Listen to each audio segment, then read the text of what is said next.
Hello, my name is Dr. Chris Yule, and I'm going to be talking about the IB flowchart and level Chinese. First, it's important to understand how the IB stacks. From the lowest levels of proficiency are the IB, Mandarin, Ab Initio. This is for students who are just beginning their journey as language learners. Next is the AP exam, the IBB standard level, IBB high level, and then the IB Language A standard and high levels. At Shanghai American, we have a wide variety of students with differing backgrounds in language acquisition of Chinese, from students who are just beginning their journey learning Chinese to those who are native speakers and can attend Chinese instruction schools at differing levels from elementary to middle to high school. For this reason, we've had a lot of parents and students as well ask us for clarity on what exactly are the skills or knowledge needed in order to move a student forward to a particular level. So for example, from grade 1 to grade 2, what are the exact skills needed to go to a language A course as opposed to an advanced high course? These types of questions can continue between divisions, levels, and even within the high school moving on to the IB exams. So the question really becomes, how do we as an institution create clarity, transparency, and accountability for the movement of all students moving forward to be able to reach high levels of language? The first thing we did was begin to peg our assessments internally to external standards. For oral language, we pegged our assessments in triangulation of data against the APPLE and the OPI.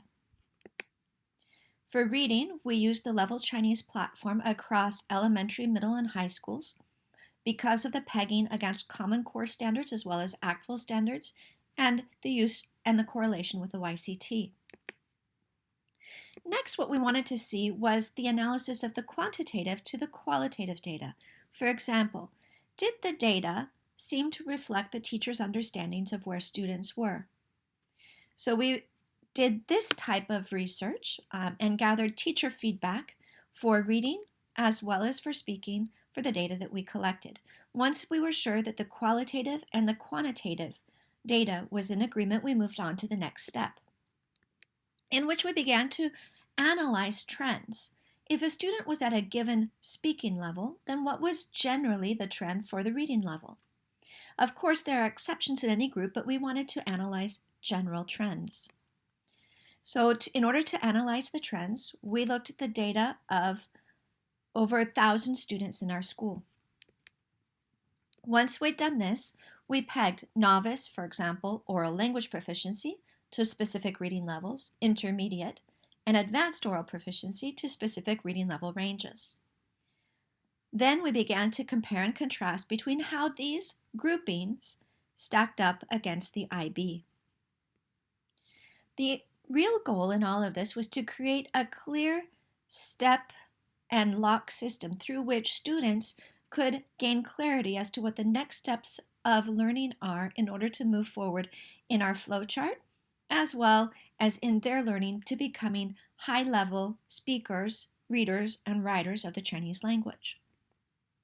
So the correlation against the IB and AP exams looks something like this. For example, a student who is currently in the advanced high course would then be recommended to the IB Language A exam course in the high school. In order to understand these courses more deeply, it's important to understand the standards that are the underpinnings for them. So for example, in reading, we have Level Chinese. In order for a student to exit the novice course, he or she needs to demonstrate mastery of a Level C book. As the proficiency ranges or classes increase in complexity, so does the literature or the books, until we reach the highest ends of literature, even ancient text, for preparation in the advanced high class moving forward into the IB Language A course.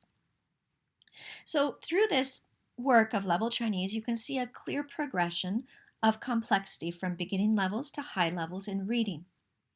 But what we really may be wondering now is, how do students know where they are and what their next steps are for learning?